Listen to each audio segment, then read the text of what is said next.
आइए भक्तों, आज सुनते हैं योगिनी एकादशी व्रत कथा।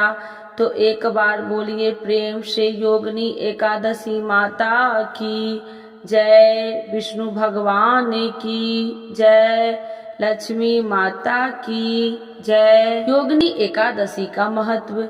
हिंदू धर्म ग्रंथों में हर एकादशी का अपना अलग महत्व बताया गया है।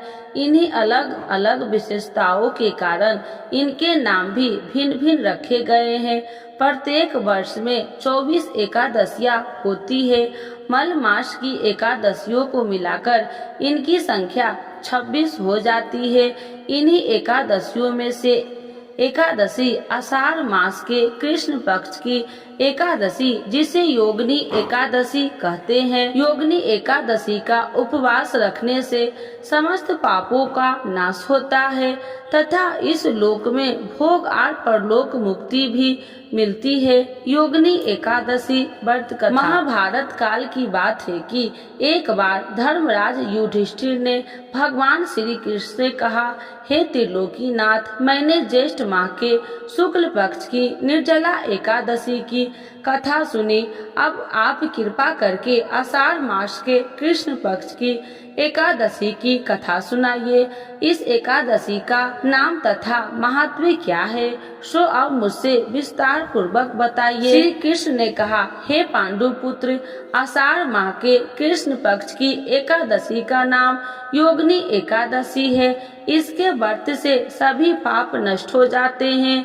यह व्रत इस लोक में भोग तथा परलोक में मुक्ति देने वाला है। हे धर्मराज, यह एकादशी तीनों लोकों में प्रसिद्ध है। इसके व्रत से सभी पाप नष्ट हो जाते हैं।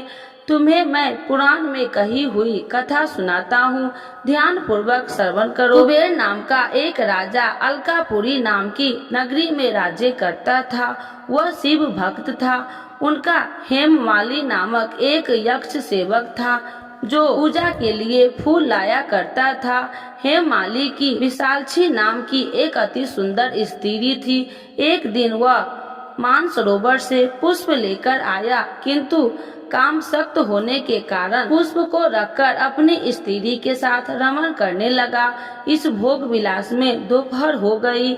हेमावली की राह देखते देखते जब राजा कुबेर को दोपहर हो गया तो उसने क्रोध पूर्वक अपने सेवक को आज्ञा दी कि तुम लोग जाकर पता लगाओ कि हेमावली अभी तक पुष्प लेकर क्यों नहीं आया। जब सेवकों ने उसका पता लगाया, राजा के पास जाकर बताया, हे राजन, वह हेमावली अपनी स्त्री के साथ रमण कर रहा है। इस बात को सुन राजा कुबेर ने हेमावली को बुलाने की आज्ञा दी। डर से कांपता हुआ हेमावली राजा के सामने उपस्थित हुआ। उसे देखकर कुबेर को अत्यंत क्रोध आया और उसके होठ फड़फड़ाने लगे। राजा ने कहा, अरे अधम, तूने मेरे परम पूजनीय देवों के भी देव भगवान शिव जी का अपमान किया है। मैं तुझे श्राप देता हूँ कि तू स्त्री के वियोग में तड़पते और मृत्यु लोक में जाकर कोढ़ी की जीवन व्यतीत करे। कुबेर के श्राप से वह तत्लक्षण स्वर्ग से पृथ्वी पर आ गिरा और कोढ़ी हो गया। उसकी स्त्री भी उससे बिछड़ गई। मृत्यु लोक में आकर उसने अनेक भयंकर कष्ट भोगे, किंतु शिव की कृपा से उसकी बुद्धि मलिन न हुई और उसे पूर्व जन्म के भी सुध रही। अनेक कष्टों को भोगता हुआ तब अपने पूर्व जन्म के कुकर्मों को याद करता हुआ वह हिमालय पर्वत की तरफ चल पड़ा। चलते चलते वह मार्कंडे ऋषि के आश्रम में जा पहुंचा। वहां ऋषि अत्यंत वृद्ध तपस्वी थे। वह दूसरे ब्रह्मा के समान प्रतीत हो रहे थे और उनका वह आश्रम ब्रह्मा की सभा के समान शोभा दे रहा था। ऋषि को देखकर हेमावाली वहां गया और उन्हें प्रणाम करके उनके चरणों में गिर पड़ा। हेमावाली को देखकर मार्कंडे ऋषि ने, तूने कौन से निकष्ट कर्म किए हैं जिससे तू कोढ़ी हुआ है और भयंकर कष्ट भोग रहा है। महर्षि की बात सुनकर हेमावाली बोला, हे मुनि श्रेष्ठ, मैं राजा कुबेर का अनुचर था। मेरा नाम हेमावाली है। मैं प्रतिदिन मानसरोवर से फूल लाकर शिव पूजा के समय कुबेर को दिया करता था। एक दिन पत्नी सहवास के सुख में फंस जाने के कारण मुझे समय का ज्ञान ही नहीं रहा और दोपहर तक पुष्प न पहुंचा सका। तब उन्होंने मुझे श्राप दिया कि तू अपनी स्त्री का वियोग और मृत्यु लोक में जाकर कोढ़ी बनकर दुख भोग। इसी कारण मैं कोढ़ी हो गया हूँ तथा पृथ्वी पर आकर भयंकर कष्ट भोग रहा हूँ। अतः कृपा करके आप कोई ऐसा उपाय बतलाइए जिससे मेरी मुक्ति हो।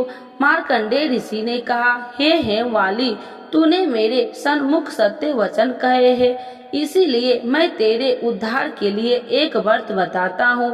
यदि तू आषाढ़ माह के कृष्ण पक्ष की योगिनी नामक एकादशी का विधि पूर्वक व्रत करेगा तो तेरे सभी पाप नष्ट हो जाएंगे।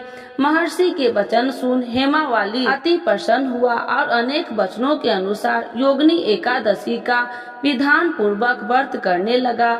इस व्रत के प्रभाव से अपने पुराण स्वरूप में आ गया और अपनी स्त्री के साथ सुख पूर्वक रहने लगा। भगवान श्री कृष्ण ने कहा, हे राजन, इस योगिनी एकादशी की कथा का फल 88,000 ब्राह्मणों को भोजन कराने के बराबर है।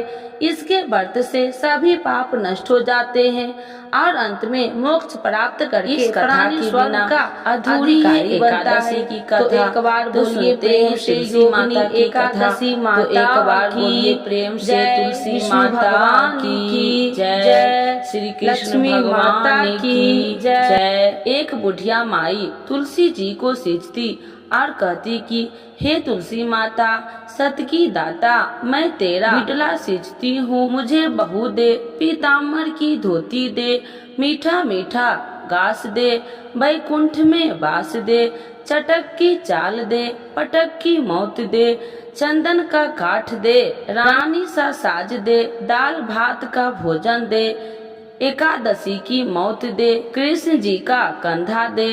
जब तुलसी माता यह बात सुनकर सूखने लगी तो भगवान ने पूछा कि हे तुलसी, तुम क्यों सूख रही हो? तुलसी माता ने कहा कि एक बुढ़िया रोज आती है और यही बात कह के जाती है, मैं सब बात तो पूरा कर दूंगी, लेकिन कृष्ण का कंधा कहाँ से लाऊंगी? तो भगवान बोले, जब वो मरेगी तो मैं अपने आप कंधा दे आऊंगा, तू बुढ़िया माई से कह देना। जब बुढ़िया माई मर गई, सब लोग आ गए।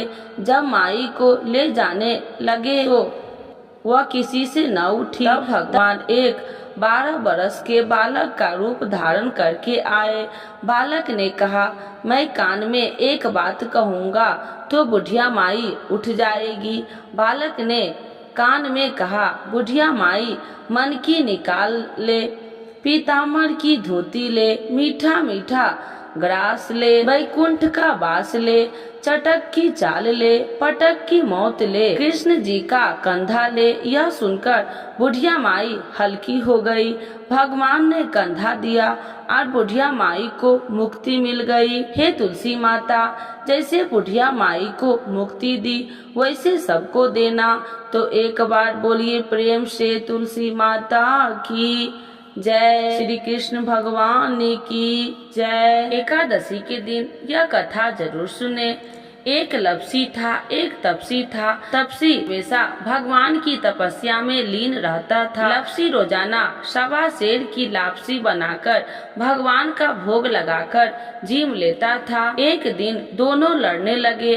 तपसी बोला, मैं रोज भगवान की तपस्या करता हूँ, इसीलिए मैं बड़ा हूँ। लपसी बोला, मैं रोज भगवान को 1.25 सेर लपसी का भोग लगाता हूँ, इसीलिए मैं बड़ा हूँ। नारद जी वहाँ से गुजर रहे थे। दोनों को लड़ता देखकर उनसे पूछा कि तुम क्यों लड़ रहे हो? तपसी ने खुद के बड़ा होने के कारण बताया और लपसी ने अपना कारण बताया। नारद जी बोले, तुम्हारा फैसला मैं कर दूंगा। दूसरे दिन लपसी और तपसी नहाकर अपनी रोज की भक्ति करने आए तो नारद जी ने छुप कर 1.25 करोड़ की एक एक अंगूठी उन दोनों के आगे रख दी। तपसी की नजर जब अंगूठी पर पड़ी तो उसने चुपचाप अंगूठी उठाकर अपने नीचे दबा लिया। लप्सी की नजर अंगूठी पर पड़ी लेकिन उसने ध्यान नहीं दिया। भगवान का भोग लगाकर लप्सी खाने लगा। नारद जी सामने आए तो दोनों ने पूछा कि कौन बड़ा है, तो नारद जी ने तपसी से खड़ा होने को कहा। वो खड़ा हुआ तो उसने नीचे दबी अंगूठी दिखाई पड़ी। नारद जी ने तपसी से कहा, तपस्या करने के बाद भी तुम्हारी चोरी करने की आदत नहीं गई, इसीलिए लप्सी बड़ा है और तुम्हें तुम्हारी तपस्या का कोई फल भी नहीं मिलेगा। तपसी शर्मिंदा होकर माफी मांगने लगा। उसने नारद जी से पूछा, मुझे मेरी तपस्या का फल कैसे मिलेगा? नारद जी ने कहा, यदि कोई गाय और कुत्ते की रोटी नहीं बनाएगा तो फल तुझे मिलेगा। यदि कोई ब्राह्मण को भोजन करवाकर दक्षिणा नहीं देगा तो फल तुझे मिलेगा। यदि कोई साड़ी के साथ ब्लाउज नहीं देगा तो फल तुझे मिलेगा। यदि कोई दिए से दिया जलाएगा तो फल तुझे मिलेगा। यदि कोई सारी कहानी सुने लेकिन तुम्हारी कहानी नहीं सुनेगा तो फल तुझे मिलेगा। उसी दिन से हर व्रत कथा कहानी के साथ लप्सी तपसी की कहानी भी सुनी और कही जाती है।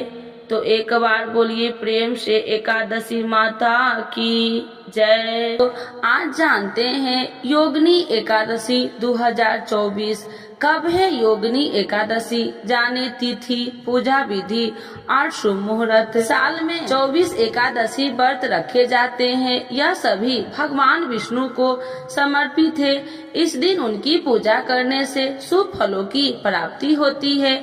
ऐसे में कुछ लोग निर्जला उपवास भी रखते हैं जो बेहद कठिन होता है। इस दिन को लेकर मान्यता है कि जो भी एकादशी का व्रत रखता है उस पर भगवान विष्णु के साथ साथ माता लक्ष्मी की कृपा भी बनी रहती है। ऐसे में आषाढ़ माह में आने वाली योगिनी एकादशी का महत्व अधिक बढ़ जाता है। आषाढ़ महीने के कृष्ण पक्ष की एकादशी को योगिनी एकादशी के नाम से जाना जाता है। इस बार 2 जुलाई 2024 के दिन व्रत रखा जाएगा। मान्यता है कि योगिनी एकादशी के दिन विष्णु जी की पूजा अर्चना करने पर पापों से मुक्ति मिलती है। ये भी कहा जाता है कि इस व्रत को करने से मृत्यु के बाद भगवान विष्णु के चरणों में स्थान प्राप्त होता है। इस दिन व्रत रखने से 88,000 ब्राह्मणों को भोजन कराने के बराबर फल की प्राप्ति होती है। ऐसे में आइए जानते हैं योगिनी एकादशी व्रत कब रखा जाएगा। कब है योगिनी एकादशी व्रत 2024 में 2 जुलाई 2024 के दिन योगिनी एकादशी का व्रत रखा जाएगा। इस दिन पूजा के लिए शुभ मुहूर्त 8:56 से दोपहर 2:10 तक रहने वाला है। वही योगिनी एकादशी का व्रत 3 जुलाई सुबह 5:28 से सुबह 7:10 पर होगा। योगिनी एकादशी पूजा विधि। योगिनी एकादशी के दिन विष्णु जी की पूजा का विधान है। साथ ही पीपल के वृक्ष की पूजा भी करनी चाहिए। इस दिन प्रातः काल उठकर स्नान करना चाहिए। इसके बाद पीले रंग के वस्त्र धारण करना अधिक शुभ होता है। फिर भगवान विष्णु का ध्यान करते हुए व्रत का संकल्प ले। इसके बाद उनकी विधि अनुसार पूजा करे और योगिनी एकादशी व्रत की कथा पढ़े या सुने। बाद में विष्णु जी की आरती करे। इस दिन आप जरूरतमंद लोगों को भोजन व दान दक्षिणा भी दे सकते हैं। इससे भगवान विष्णु आप पर बेहद प्रसन्न होते हैं। योगिनी एकादशी व्रत के नियम। योगिनी एकादशी व्रत के दिन अत्र का सेवन नहीं करना चाहिए। एकादशी का व्रत नहीं रखने वाले को भी चावल का सेवन नहीं करना चाहिए। इस दिन बाल, नाखून और दाढ़ी काटने वाले के भी भूल न करे। योगिनी एकादशी के दिन ब्राह्मणों को कुछ दान अवश्य करना चाहिए। एकादशी व्रत के पालन करने के बाद अत्र का दान करना शुभ माना जाता है। भगवान विष्णु की आरती करे। 2 शुभ योगों में रखा जाएगा योगिनी एकादशी का व्रत। योगिनी एकादशी का व्रत 2 शुभ योगों में पड़ रहा है। योगिनी एकादशी के दिन त्रिपुष्कर योग और सर्वार्थ सिद्धि योग का निर्माण हो रहा है। सर्वार्थ सिद्धि योग 2 जुलाई को प्रातः 5:27 बजे से अगले दिन 3 जुलाई को सुबह 4:40 बजे तक रहेगा। वही त्रिपुष्कर योग 2 जुलाई को सुबह 8:42 से 3 जुलाई को 4:40 तक मान्य है। ज्योतिष मान्यताओं के अनुसार सर्वार्थ सिद्धि योग में किया गया कोई भी कार्य सफल होता है। इसके साथ ही त्रिपुष्कर योग में पूजा पाठ, दान, यज्ञ या कोई और शुभ कार्य करने से उसका 3 गुना फल मिलता है। त्रिपुष्कर योग में योगिनी एकादशी व्रत की पूजा करना बेहद फलदायी होता है। योगिनी एकादशी की पूजा विधि। योगिनी एकादशी के दिन सुबह उठकर स्नान के पश्चात स्वच्छ वस्त्र धारण करे। श्री हरि विष्णु को पीले रंग प्रिय है, इसीलिए इस दिन पीला रंग धारण करे। भगवान विष्णु की पूजा करने के लिए चौकी सजाए और विष्णु भगवान की प्रतिमा रखे। इसके अतिरिक्त भगवान विष्णु पर पीले फूलों की माला अर्पित की जाती है। भगवान विष्णु को तिलक लगाए। पूजा सामग्री में तुलसी दल, फल, मिठाई और फूल आदि सम्मिलित किए जाते हैं। इस दिन योगिनी एकादशी की कथा सुने या पढ़े, अगले दिन व्रत का पालन करे। योगिनी एकादशी माता की आरती। ओम जय एकादशी जय एकादशी जय एकादशी माता, विष्णु पूजा व्रत को धारण कर सकती मुक्ति पाता।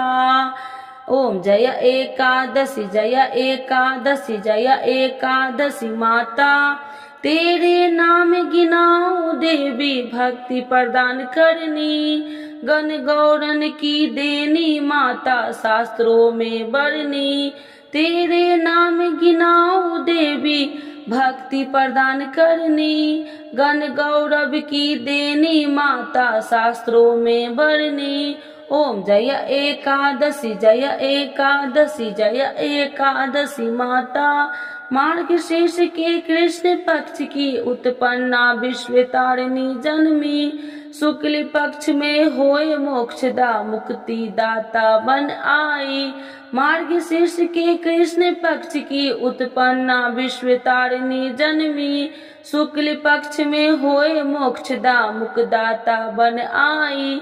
ओम जय एकादशी जय एकादशी जय एकादशी माता, पौष के कृष्ण पक्ष की सफला नामक है, शुक्ल पक्ष में होए पुत्रदा आनंद अधिक रहे। पौष के कृष्ण पक्ष की सफला नामक है, शुक्ल पक्ष में होए पुत्रदा आनंद अधिक रहे। ओम जय एकादशी जय एकादशी जय एकादशी माता, नाम सटतीला माघ मास में कृष्ण पक्ष आवे, शुक्ल पक्ष में जया कहावे विजय सदा पावे। नाम सटतीला माघ मास में कृष्ण पक्ष आवे, शुक्ल पक्ष में जया कहावे विजय सदा पावे। ओम जय एकादशी जय एकादशी जय एकादशी माता, विजया फाल्गुन कृष्ण पक्ष में शुक्ला आम्ल की, पाप मोचनी कृष्ण पक्ष में चैत्र महाबली की।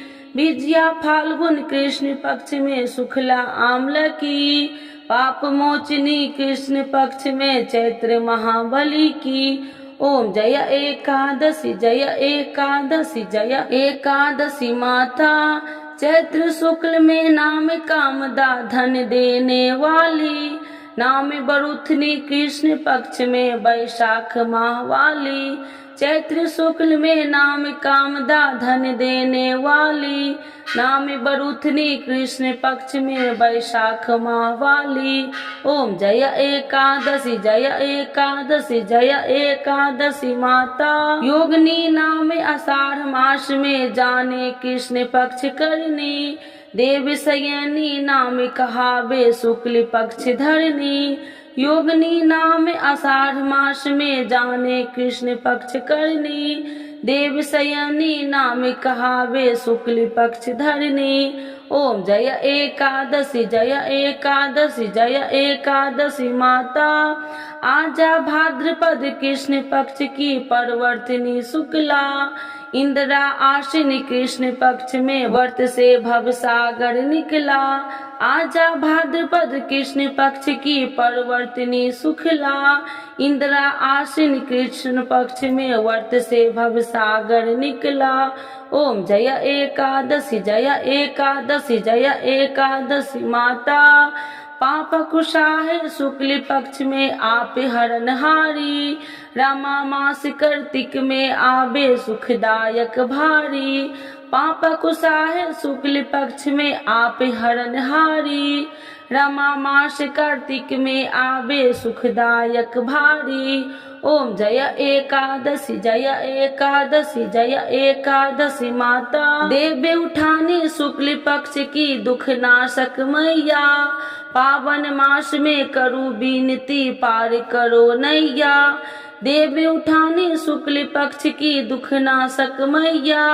पावन मास में करूं विनती पार करो नैया। ओम जय एकादशी जय एकादशी जय एकादशी माता। परमा कृष्ण पक्ष में होती जन मंगल करनी।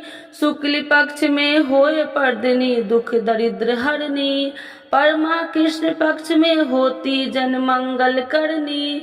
शुक्ल मास में होए पर्दनी दुख दरिद्र हरनी। ओम जय एकादशी जय एकादशी जय एकादशी माता।